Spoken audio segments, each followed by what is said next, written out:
Hi guys, welcome back to my channel where the gnomes live. This is Sharon Oyella, and today we're going to be making a couple of boxes. Now this is a box that you don't need a pattern for. You can make it any size that you wish. Alright, so we're going to be making this larger one, and then I'm going to show you how to make this teeny tiny one using the exact same method. Again, there's no pattern needed, and you can make these any size that you wish. If you missed my last video, I had uploaded it just before Christmas where I made this beautiful garland that lights up, and I ran out of time to include this customized box that I had made for it. So that's why we're here today. I had promised that I would do the box as soon as I got the chance, and today is that chance. I'm so excited to show you this method because, like I said, you don't need a pattern and you can make these boxes any size. As I was filming this video tutorial for you guys, I realized that Valentine's Day is coming up right around the corner, and I don't want to miss that opportunity. So what I'm doing right now is I'm filming another video for you guys, and that's going to show you how to make this cute little tiny heart-shaped box. And then I'm also going to make the larger box. So it'll be the same sort of format that you're watching today. We'll talk more about the heart-shaped box at the end of this video. First, we're going to start with the bigger box, like I said, and for that box, you're going to need cardboard. You want to make sure that the cardboard that you're using, of course, is nice and sturdy and that it doesn't have any wrinkles in it. Okay, once you cut the cardboard, it's going to have unpaintable edges. You need to cover that with something. I chose a brown paper bag. I just did like paper mache work. You can use any paper of your choice. I would suggest using a cutting mat. It's going to help you square up your pieces, but it's not totally necessary. You're going to need a ruler, an X-Acto blade, a couple of clamps, a fine tip pen or pencil, a paintbrush, masking tape, and some white glue. I use tacky glue because I prefer the way it grabs on. It grabs on a lot faster and it dries a lot faster. But it's not totally necessary. If you don't have it on hand, you can get away with Elmer's white glue just fine. Okay, and I use both of these glues throughout all the projects in this video. For the tiny boxes, the supplies list is the same aside from the cardboard. For this, you're going to want thin cardboard like you get from a cracker box. All my boxes have windows. You don't have to include them, but if you do, I use plastic from this container that my tomatoes came in, and for the little tiny ones, I used plastic off of this packaging here, so it's like a thinner, more flexible plastic. And my tiny box is also hinged, and to make that hinge, I used very thin fabric. We're going to start with the bottom of the box first. So you got to determine what size your box is going to be. So you're going to need 2 pieces of cardboard. So the bigger piece you don't have to cut down. The smaller piece is the one that you're going to cut down into the size of the box that you want. Alright, so I've cut a square that is 5 3/4 on all sides, and then I have a larger square that it's going to sit on top of. Before we start gluing, you want to make sure that you sand off all the glossy sides. Once you're finished sanding, make sure to wipe away the dust. This will help the glue stick better. So now we're going to glue the smaller square into the larger one, and I'm going to use Elmer's glue wall. I'm going to brush this over the entire surface, making sure I go from edge to edge. Now I'll place that on top of my bigger square. I'm going to lay something heavy on top so it dries flat. So I got a book and a brick. I'll leave that for about 20 minutes to half an hour. I'm just showing you the cardboard. Now on the thicker cardboard, it'll have these lines running across the surface. When I'm doing sides of the box, if I have to bend the cardboard, I cut against those lines and it just makes it easier. It gives you a cleaner bend. But if you forget about that while you're building yours, don't worry, nothing bad will happen. It's just something to keep in mind. Just for a cleaner bend, cut against the lines. Alright, so the sides of my box are 2 inches tall, and again, you can make that any height. So the reason why I did 2 inches is because all I was putting in here was walnut garland, and I didn't need much space. But if you're going to stick something larger in there, of course you want to make those sides higher. So just going to get some masking tape ready before I start gluing. Now I'm just going to bend here at the corner, so I'm just pressing in with my thumbnail and bending it. Making sure it's got a good bend before I glue it in. Just make it easier. Now a solid bead of tacky glue all the way around. And place that side in there. And now I'll use masking tape to hold everything tight together. Make sure there's full contact as the glue is drying. So the masking tape is only temporary. It's going to be coming off. Alright, so just give that a quick look over. Make sure everything is sitting correctly. Now for the second piece, I'm going to line it up where it meets. Bend it at the corner. And then the other end, I just have to trim that up. So I'm going to mark at the very bottom, and I'll use my cutting mat and square it up on the lines there. And this makes it super simple. Get a perfect cut every time. Now a solid bead of tacky glue, and of course where the two pieces are going to meet together, got to put some glue there as well.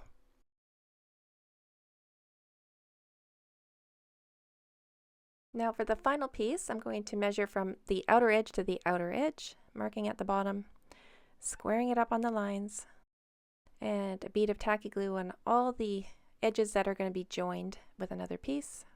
And I put masking tape right on the corners there and pull tight.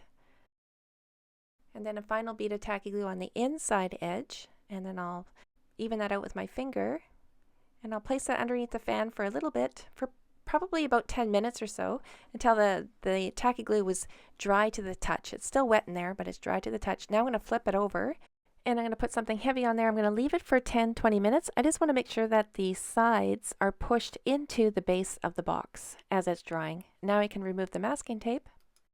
And I noticed where it was joining in the center there, it's a little bit wonky, so I'm going to address that in a minute. But first I'm going to cut off all the excess cardboard. I just angle off the corners there just to make it easier to get my X-Acto blade right up to the edge of the box. I was just able to have more control of the start of the cut line there. Alright, so for the wonky side here, I'm just going to place a piece of cardboard over that and clamp it and then leave it for about a half an hour or so. And that did the trick.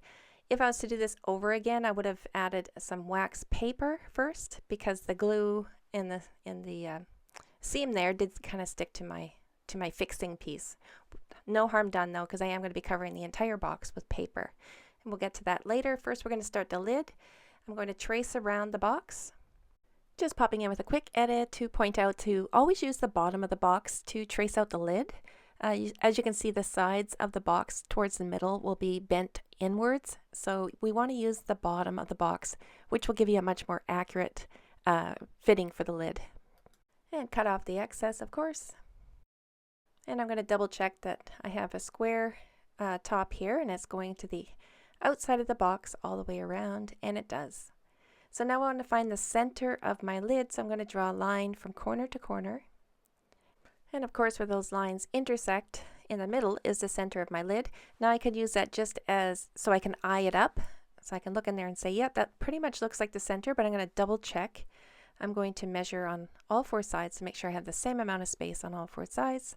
And I did, and I drew a line on the inside of my masking tape roll, and then I realized after that my plastic piece was a little bit bigger than I thought it was, so I was able to draw another circle using this jar lid, and I got a bigger circle that way. So using that, now I'm going to cut along the straight lines first, all four. And this is going to make it easier for me because I'm going to do smaller sections of the circle itself. So now I can cut from corner to corner of the circle, pushing down very firmly and going very slowly, and this way I got a nice clean section cut out.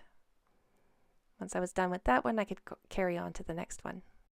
And with this piece, we need to make an exact copy, so this one will be easier. We just have to trace around on the outside and of course the inner circle, and then cut that free. Remember to sand down all the glossy sides. And for my plastic piece, I want to have about 1/4 inch all the way around, so enough for it to be glued down. I'll cut that free. Get some masking tape ready ahead of time. And now we can paint the glue on. We're going to do both pieces. So this is the first one, making sure that the glue is going over the entire surface from edge to edge. And now I'll do my second piece as well. Now I can place the plastic right in the center and sandwich it in between my two pieces. And now I'm going to put masking tape on all four sides. I'm going to start it here on the one side, and then I'll put it on the tabletop just to make sure everything's squared up, and then I can pull the other side nice and tight. Now I'll add masking tape to the top side, and again using the tabletop to make sure everything is square. And then I'll leave this dry for about a half an hour, of course underneath something heavy and flat. So box there and then a brick. After about a half an hour or so, just remove the masking tape. Now we can add our sides, and I think these are about 1 inch wide. Again, you could make those any height. So I'm just going to measure it up here. So from edge to edge, now I'll just make my little mark. Once I have my mark, then I'm going to square it up with the mat, of course, and then cut off the excess. And I'm going to do 4 separate sides. I'm not going to join any in the middle. All right, so tacky glue along the edge there. I'm going to put a piece of masking tape on each end. And now I can take my side and put it right into the glue, but I'm pushing down on the tabletop and putting the side, I'm pressing down on the tabletop as well. So everything is square. Now I can pull the masking tape tight or just roll it into the tape there. And I'm going to put the bead of tacky glue on the inside edge and even it out with my finger. And you'll notice that I attached the two opposite sides first. And now when I do the other two sides, they're going to go to the outer edge of both of those first two pieces. So I'm lining it up on the very edges, and I'll make my mark and cut off the excess. When I attach these ones, I'm going to make sure to wrap masking tape around the corners and pulling that tight. And then the inside corners goes a bead of tacky glue. And now we can just set that under the fan and leave it dry. Once it's dry, you can remove the masking tape, and then we're going to test this out. Make sure you don't have any white glue on the inside. It should be completely dry. And now we can decorate the box however we please. I've chosen brown paper, as you can see on the bottom there. So I'll just rewind it here so you can see how I attach that. So I took a brown paper bag and I just tore it down into smaller pieces. When you're doing paper mache, you want to make sure all four sides are torn and not cut. Then you're going to paint your glue on, then you're going to lay the paper into the glue. Make sure that you're not laying the paper into anything dry. Then you paint glue over top. There's two purposes of doing this, and this one is of course to make the box look better, and the other reason is to give those unpaintable edges of the cut cardboard, make them paintable. And this is the first time I've actually used brown paper. I've done this many times using music paper or book pages, pretty paper, but brown paper, I really like the end result of it. And you can layer this as much as you need to. And you want to make sure that you're working out the wrinkles, of course. And I also found it made my job go a little bit quicker. When I got a couple of the sides done, I stopped and I dried it with my hair dryer just to speed the process along, so I didn't have to wait so long for everything to dry, because it gets a little bit sticky here as you're working. So for the lid itself, I'm going to show you how I got around the circle part of the window. So each piece that went around the window itself, I tore kind of in the shape of the window, and then using scissors I made little tiny slits all the way down on the inside edge. This way, when I lay it into the glue, those little slit pieces, I'll be able to lay those down quite easily using my fingernail. So of course you paint the glue down and then place your piece on top, and then just use your fingernail to push all those little slits into place. And don't worry about getting glue or paint on your plastic. In fact, if you do get glue or paint on your plastic, let it dry. It comes off so much easier when it's dry. If you try to wipe it off while it's wet, it's just going to smear all over your plastic. I just take my fingernail once I have the entire piece done, and I just go along and scrape all the dried paint or glue off. I forgot to film this before I painted the underside, but I brought the paper to the very bottom edge of the lid sides, but I did not wrap it around. So I left that unpaintable edge there just the way it is. I did that for two reasons. One was I don't really need paper on the underside. I figured paint would take care of that enough, and it did. And the other reason is I didn't want to make anything too sticky. The way the lid fits on top of the box right now, it's perfect. So I'm going to leave it as is. Once that was dry, I'm going to further decorate mine with a piece of twine. You don't have to do this, it's just personal preference for myself. I like the look of it. Once I got it cut down to size, then I'm going to take scissors and go along the entire piece and just cut off those extra fibers that are sticking out. I'm just going to dip it right into the glue there, and then I'll roll it between my fingers, get the excess glue off. And I did wipe my hands off before doing this part. I just put it into place, and then I paint glue over top, and then I'm going to use the back end of my paintbrush to kind of push it all into place as well. Once that was dry, I painted the underside of my lid, and I'm going to be adding twine to this as well, so I'm going to paint it before I do that. And my first coat is going to be black. My second coat will be navy blue. When I got paint on my papered part, because I did paint the very bottom edge of my lid sides, and I've sometimes got paint on the paper, I just quickly wiped it off with a wet cloth, and it was fine. So as soon as my box was dry, I realized I could see the glue streaks on the brown paper. I've never had that problem with any other paper that I've used, so I'm assuming it's just because of the color. But it's an easy fix. I'm just going to put a coat of this Varathane. This is a water-based Varathane, and I'm going to give the box a coat of this. Once this was dry, I no longer could see that glue underneath it, so that took care of the problem. And again, I've never had that problem before with using other paper, so I think it's just the color of the brown. All right, my friends, we are going to review a couple of things here before we go on to making the tiny boxes. So for the bigger boxes using thicker cardboard, to start the bottom or the lid, we need 2 pieces of cardboard. So we take the first piece, the smaller piece, and we glue it to the bigger piece, making sure that there's room all the way around so where we can glue the sides in. And the thicker cardboard is thick enough to hold those sides up against it as the glue is drying. For the tinier boxes, it's the exact same method, except for we're going to take 2 pieces of thin cardboard. We're going to glue those together. This is for the bottom or the lid. And we're going to take that piece and glue it to the bigger piece. And then that way it gives us enough thickness on the sides to hold the sides of the box in while they're drying. Alright, now we're going to make the trinket box with the little tiny feet. So these are pins. You can use beads if you don't have pins. For those feet, I used some pins that I inherited from my grandma. So I got her sewing box after she passed, and I don't know where she got these pins from. These are so tiny. It's approximately 2.5 centimeters, a little less, you can see that, long, and then 1.5 centimeters wide, and then about 1 centimeter deep. Alright, so using all the same methods, but with thinner cardboard, like that found on a Kleenex box or cereal box, cracker box, sand off all the glossy areas, and then wipe away the dust. Once that's done, you're going to want to square up a piece. Alright, let's get started. Like all tiny boxes, we need to double up the bottom. So we're going to glue 2 of these pieces together, spread that across evenly, and then we're going to glue those 2 pieces to a bigger piece. And we're going to clamp that. Remember to leave room all the way around for sides. Clamp that and then attach the 2 opposite sides. Alright, so I have my 2 pieces glued in the opposite sides. Now I can do the ends. So I can take a piece and just measure it off here. So on the outer edge to outer edge, cut the excess, add the tacky glue. Now we can add our sides. And then the masking tape. Once everything's dry, of course, you just cut off the excess cardboard. Now we're going to make the lid, so we're going to trace around the bottom of the box. This one's going to have a window as well. The window I want to have a little bit of a shape, so I'm going to use a piece of cardboard. I've already angled out the sides here to give a little bit of a fancy shape. I'm going to glue this to the center of my lid. And I'm going to clamp that just long enough for that glue to grab on, because this is just a cutting guide that I've just made. So I'm going to cut around that now. Using my X-Acto blade, I'm going to go very slowly, pressing down firmly. Then I'm going to cut that out.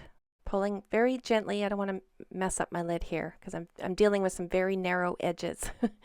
Now that I have that cut out, I'm going to use it to make an exact copy.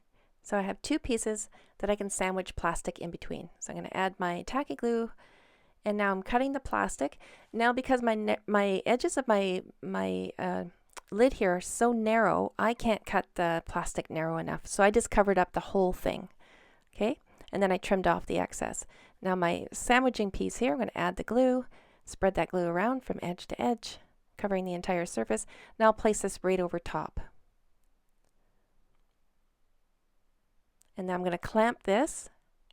I'm going to make sure I'm going very gently here because these 2 pieces can slide apart very easily because there's plastic in between, remember. So you want to go very slowly, make sure it's clamped and nothing has slid apart. Now we're going to make a hinge for our lid. So I'm going to use very thin fabric. I'm just going to cut around the shape here so I can cut it down. And because I am dealing with that narrow edge, I want to have a little bit more fabric hinge on the sides. So I'm just going to bring it up a little ways, and then I'm going to cut the notch out for the window. You'll see the shape here in a second. So there we go. See how that's shaped there? So now I'm going to add the glue where that hinge is going to go, and then place my fabric right there, and then glue over top the fabric.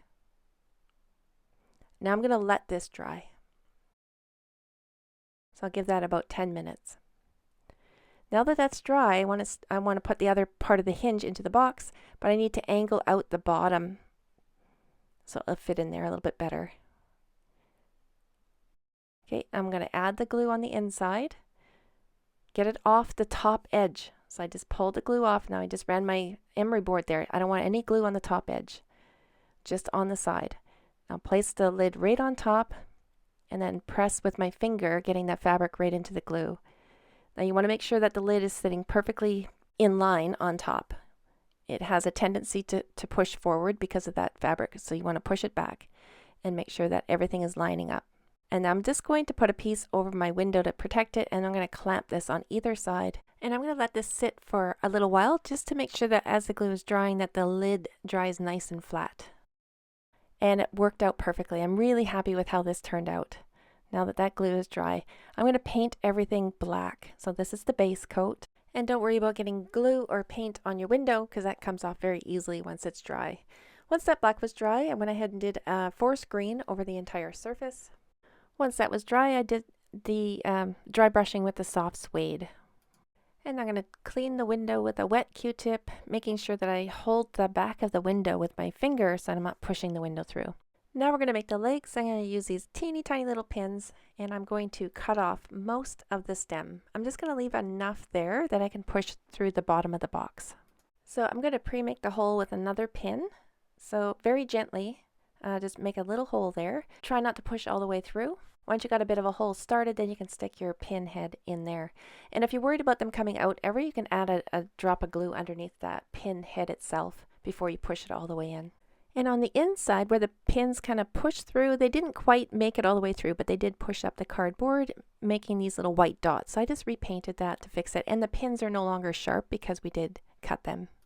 Now that we have that all done, I'm doing a coat of varathane. Now you don't have to do this. If you don't have varathane, you can use clear nail polish as well. But I do like the finished look of this once it's dry. So the entire surface got a coat of water-based varathane. Alright guys, I'm going to leave you with a couple more things. Now this one isn't in this video tutorial obviously. It can be though if enough of you are interested. I'll put another video together showing these fun shaped boxes. I just wanted to show you one thing with this tiny one here. You see this little mark here in the underneath the paint? That is from the masking tape being lifted up, and it took some of the paper with it, some of the cardboard with it. If you're worried about that happening, maybe switch to frog tape. Alright, and you saw the little mushroom there. I'm going to show you how to paint that real quick. We want to keep this as simple as possible. So just using the back end of my paintbrush, it has a rounded end. I'm going to dot in the cap, and then same method, using the back end of a paintbrush, just dot in the stem. And then using a pin, I'm going to dot in the dots. And then using the same pin and forest green, I'm going to draw in some blades of grass just by pulling up from the bottom of the mushroom. Alright my friends, that brings us to the end of another video. I had so much fun showing you how to make these boxes. I hope you enjoyed the video as well. Remember that the Valentine's Day box will be coming up shortly, and I'm now thinking of how to get some little chocolates made as well. I can't promise that, but I'll see what I can come up with. So just make sure you're subscribed to the channel before you leave so you know when the next video is available. Thanks so much for watching, and we'll see you in the next one.